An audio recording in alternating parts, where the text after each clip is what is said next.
నమస్తే. Welcome to our channel. Senior journalist Damu Balaji గారున్నారు. వారితో మాట్లాడదాం.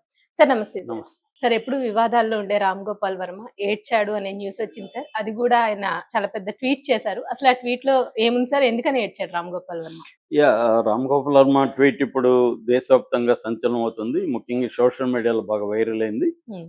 ఎందుకంటే ఆయన ఏడవడం లేకపోతే బాధపడడం ఎప్పుడు చూడలేదు ఎవరు. అవును సార్. సో అందువల్ల ఆయన ఏడుస్తున్న విజువల్ కూడా ఎక్కడా రాలేదు. హ్మ్. ఆయనే చెప్పుకున్నాడు ట్వీట్‌లో. ఓకే. అదేందంటే సందర్భం ఏందంటే మనకి 'సత్య' సినిమా ఆయన హ్మ్. అంటే top Indian all time top సినిమాలలో అది ఖచ్చితంగా టాప్ 100లో 'సత్య' సినిమా ఉంటుంది. అవును సార్. చాలామంది ఏసిన లిస్టులలో రామ్ గోపాల్ వర్మ సినిమాలు కనీసం 3 ఉంటాయి.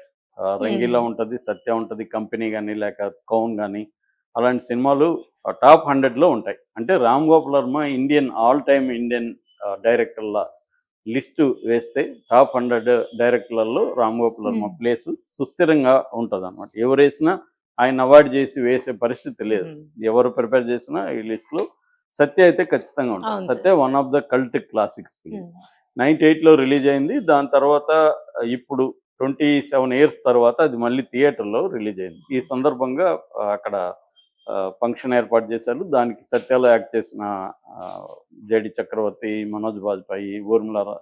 మతోంద్కర్' వీళ్ళందరూ వచ్చారు. 'రామ్ గోపాల్ వర్మ' కూడా పోయాడు. ఆ థియేటర్‌లో సినిమా చూసిన తర్వాత తాను బిగ్గరగా ఏడ్చేశాను. అందరూ చూస్తున్నారని గూడా నేను పట్టించుకోలేదు. నేను హ్మ్. ఏడ్చేశానని ఆయన రాసుకున్నాడు. సో, ఎందుకు ఏడ్చాననేది గూడా ఆయన ఎక్స్‌ప్లెయిన్ చేశాడు. హ్మ్. ఎందుకు ఏడ్చానంటే, ఆ సినిమాలో ఉండే ట్రాజెడీ కోసం నేను ఏడవలేదు. అది గూడా ఉండొచ్చు కారణం. కానీ, నా జర్నీని తలుచుకొని నేను ఏడ్చాను. అంటే ఇంత గొప్ప సినిమా తీసేయి నేను తర్వాత ఎందుకిలా అయిపోయాను? హ్మ్. ఎందుకిప్పుడు పిచ్చి సినిమాలు తీస్తున్నాను? ఆ! ఈ సినిమా ట్రెండ్ సెట్టరు. ఎంతమందికో ఇన్‌స్పిరేషను. అలాంటిది నాకెందుకు ఒక బెంచ్ మార్క్‌గా లేకుండా పోయింది. సో, హ్మ్. 'సత్య' రిలీజ్ అయినాక నన్ను నెక్స్ట్ సినిమా నువ్వేం తీస్తున్నావు అని ఎవరు కూడా అడగలేదు. 'గాడ్ ఫాదర్' తీసిన తర్వాత కొప్పులోని అడిగారు. ఆయన కొద్దిగా కంగారు పడ్డాడు. నెక్స్ట్ ఏం చెప్పాలనేది. కానీ నన్నెవరు కూడా అది అడగలేదు. నాకు ఏమైందంటే 'సత్య', 'రంగీలా' లాంటి హిట్‌లొచ్చిన తర్వాత ఆహ్, ఆ సక్సెస్‌కి నేను లొంగిపోయాను. హ్మ్. లొంగిపోయి నా కళ్ళు బైర్లు గమ్మిపోయాయి. దాంతో నాకు దిక్కుతోచుకొని నాకిష్టం వచ్చిన పిచ్చి సినిమాలు తీశాను. టెక్నాలజీతో భయపెట్టాలని చూశాను. సో, ఇలాగ అంటే నేను పనికిమాలిన సినిమాలు తీశాను తర్వాత. అందులో కొన్ని హిట్ అయ్యుండొచ్చు. కానీ నేను 'సత్య' అని ఒక బెంచ్ మార్క్‌గా తీసుకోను. హ్మ్. ఇప్పుడు గాని నాకు కుదిరితే నేను వెనక్కెళ్తే టైంలో, నేను తీసే ప్రతి సినిమాకి ముందుగా 'సత్యా'ని చూసి ఇలా తీయాలి మనం. అంటే ఈ స్థాయిలో 'సత్య' లాంటి సినిమా అదే అని సార్. కాదు. హ్మ్. ఆ అదొక బెంచ్ స్థాయిలో. మార్క్‌లా. హ్మ్. ఇటువంటి ఒక గొప్ప సినిమా నేను తీయాలి అని నేను ఒళ్ళు దగ్గర పెట్టుకొని చేసేవాడిని. బట్ అది కుదరదు కాబట్టి ఇప్పుడు నాకు ఎంత టైం ఉందో తెలీదు. నాకు మిగిలిన టైంలో నేను మంచి టైములు, మంచి సినిమాలు తీస్తానని నా కన్నీళ్ల మీదుగా నేను ఒట్టేసుకున్నా. నాకు ఓహ్! నేను హ్మ్. అనేది ఆయన ప్రధానంగా చెప్పాడు. ఇది మిగతా డైరెక్టర్లకు కూడా హెల్ప్ అవుతుంది. ఎవ్రి ఫిల్మ్ మేకర్‌కి ఇది ఒక వేకప్ కాల్‌గా పనిచేస్తుంది. ఆహ్, ఎందుకంటే మనం కేర్‌లెస్‌నెస్‌లోకెళ్ళిపోతాం. ఒక క్లాసిక్ తీసిన తర్వాత మనం అలా మారిపోతాం. అట్లా మారకుండా ఉండాలంటే మన సినిమానే మనకు ఒక బెంచ్ మార్క్‌గా పెట్టుకొని మనం హ్మ్. జాగ్రత్తగా చేయాలి. లక్ష్యం లేకుండా నా ప్రయాణం జరిగింది. సో, అని ఆయన చెప్పుకుంటూ వచ్చాడనమాట. సో, ఇందులో ఓహ్, ఆయన దాని మీద రియాక్షన్స్ చూస్తే రకరకాలుగున్నాయి. హ్మ్. ఇది ఎప్పుడు టైమింగ్‌ని బట్టి మనం అనొచ్చు. వోడ్కా తాగి పెట్టాడా? తాకబెట్టాడా? సో, మార్నింగ్ పెట్టాడంటే వోడ్కా తాగలేదులే. హ్మ్. నిజమే అయ్యుండొచ్చని కొంతమంది. లేదు ఇది ఈయన ఏదో ట్రాప్ ఏస్తున్నాడు. ఎవరినో హ్మ్. పెద్ద హీరోని డేట్లు అడగడం కోసం, నేను 'సత్య' లాంటి మంచి సినిమా తీయిస్తానని మళ్ళీ నమ్మించడం కోసం ఒక ప్లాన్ ఏస్తున్నాడు. హ్మ్. అందుకని ఈ డ్రామా ఆడుతున్నాడు. నిజంగా ఏడ్చుంటే ఆ విజువల్ ఉంటే మాకు అర్థమవుతుంది. సో, ఇదొక ట్రాప్ వేస్తున్నాడు. ఎందుకంటే ఆయన ఇప్పుడు ఆల్ టైమ్ లోలో ఉన్నాడు. ఎవడు పెట్టుబడి పెట్టట్లేదు. డబ్బులు లేవు. లాస్ట్ ఇయర్ అంటే జగన్ డబ్బులతో ఆయన ఛానెల్ నడిపాడు. సినిమాలు వచ్చాయి. హ్మ్. 'వ్యూహం' అట్లాంటివి. ఇప్పుడు ఏమి లేదు. ఎవ్రి ఇయర్ ఆయన ఎవరినో ఒకడిని పట్టుకోవాలి. ఒక 10,00,00,000, 20,00,00,000 ఆయన బడ్జెట్ పర్ ఇయర్‌కి. హ్మ్. అది ఆయన సంపాదించుకోవాలి. అది లేదు కాబట్టి ఏదో ఒక ట్రాప్ ఏస్తా ఉంటాడు. ఆ ట్రాప్‌లో మామూలుగా అక్కడ ఉండేవాళ్ళు కూడా చెప్తుంటాడు. వలలు ఆహా! ఇసురుతుంటాడు. ఏ హ్మ్. వలలో ఏది చేప పడితే ఆ రోజు ఆ వంటుంటది. మాకు హ్మ్. గూడా తెలీదు అని. సో అలాంటి అనేక వలలు ఇసురుతూ ఉంటాడు. ఆయన ఎక్స్‌పర్ట్ దాంట్లో. ఇది కూడా అలాంటి వలే.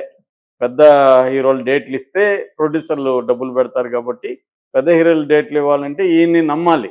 మళ్ళీ అవును సార్. సత్య తీస్తాడేమో, మళ్ళీ కంపెనీస్ తీస్తాడేమో, రంగీలా తీస్తాడేమో నమ్మితే కదా ఇస్తారు.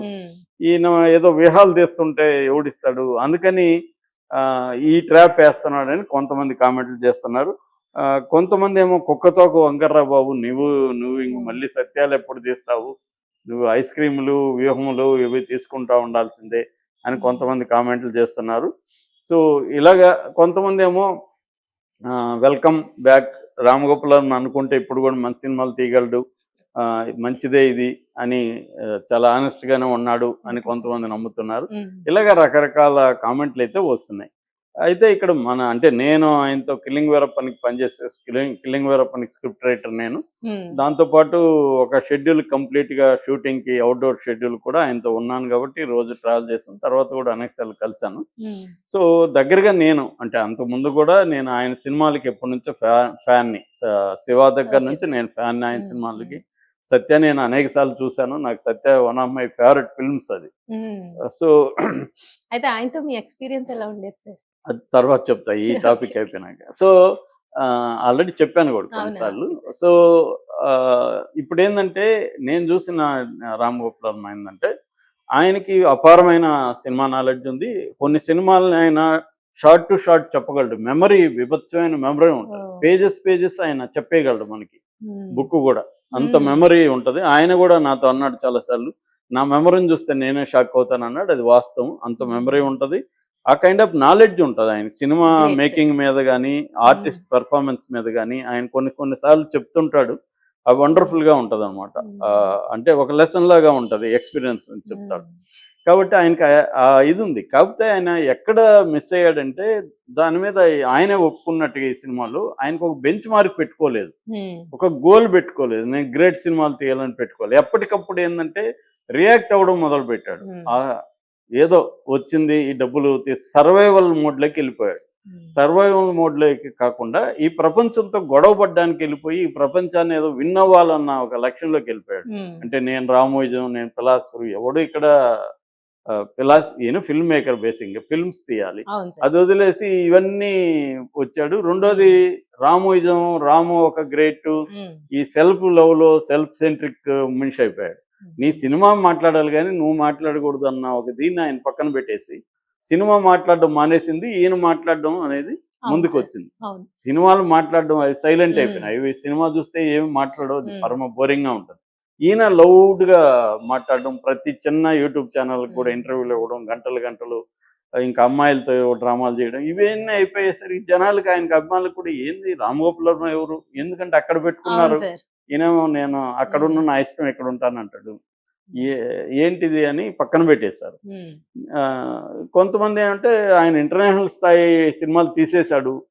ఇప్పుడు ఆయన తీస్తే ఏంటి తీగిపోయింటి ఆయన ఆల్రెడీ క్రియేట్ చేసేసాడు. ఇంకా క్రియేట్ చేయాల్సిన అవసరం ఆయనకి లేదు. ఆయన ఏదో సరదాగా ఆయన జీవితాన్ని ఆయనకి ఇష్టం వచ్చినట్టు ఉన్నాడు అని కూడా నేను కూడా అదే వాదనే చేసేవాడిని. ఆల్రెడీ క్లాసిక్స్ తీశాడు. మనం ఇంకా ఎందుకు తీయాలి? ఆయన వేరే వాళ్ళు తీయండి. ఆయన మీద ఎందుకు ప్రెజరు? ఆయన ఇష్టం వచ్చినట్టు ఆయన ఉంటాడు. తప్పే ఉండేది అనేది నా వాదన కూడా. కాకపోతే ఇప్పుడు ఆయన రియలైజ్ అయ్యాడా తెలీదు. నేను కిల్లింగ్ వీరప్పనికి కూడా ఆయనకి నేను సలహా ఇచ్చింది ఏంటంటే సార్ మీరు చిన్న సినిమాలు తీయకండి. ఎందుకంటే ఆయనకి ఇండియా లెవెల్లో ఏ పెద్ద ఆర్టిస్టులు అయినా డేట్స్ ఇస్తారు ఇప్పటికి కూడా.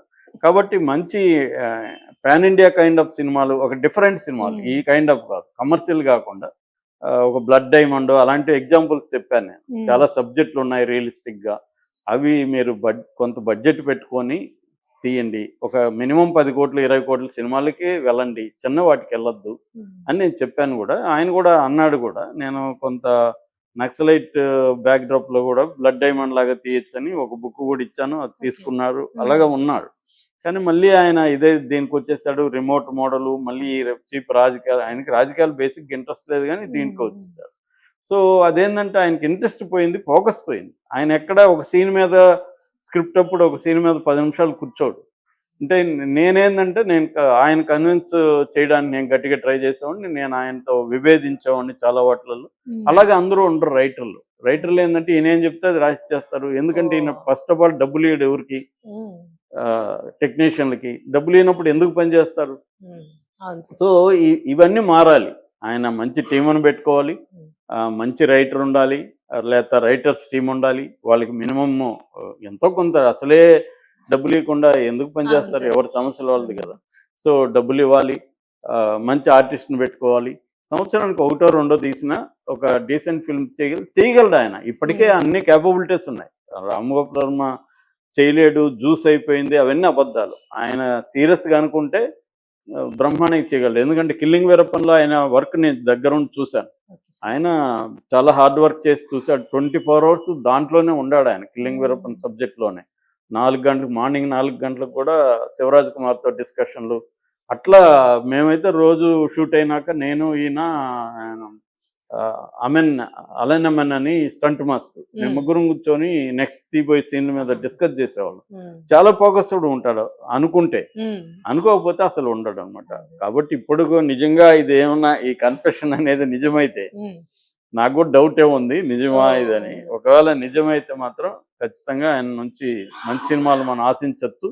ఉమ్, లేదు ఇది కూడా ఒకటి మెట్ట వేదాంతం అంటారు, ఒక్కోసారి మనకు అలాంటి ఫీలింగ్ కూడా వస్తుంది.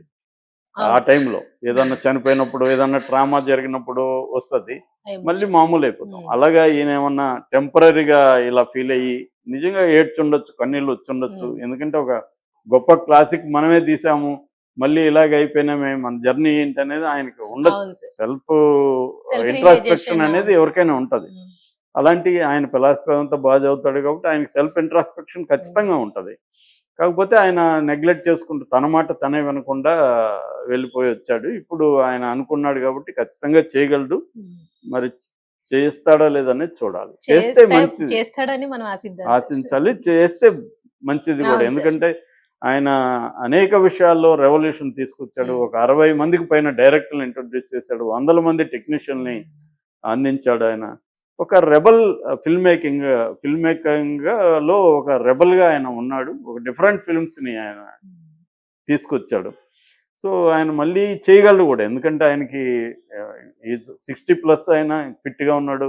ఇంకా 94 ఇయర్స్ క్లింట్ ఈస్ట్వుడ్ మొన్ననే ఒక సినిమా జూరర్ 2 అనేది తీశాడు. 94 ఏళ్ళు ఆయన. ఓ, 85 ఏళ్ళు దాటిన Martin Scorsese still making great movies. Um, అలాగా రామ్ గోపాల్ వర్మ కూడా 90 వరకు కూడా కనీసం ఆయన మంచి సినిమాలు తీయగలడు. అంటే ఇంకా ఆయనకి 25-30 ఏళ్ళు టైం ఉంది. అవును సార్. బ్రహ్మాండమైన ఒక 20 మంచి సినిమాలు చేయగలడు ఆయన. ఉమ్, చేయాలని కోరుకుందాం. అవును sir. Right sir. Thank you sir.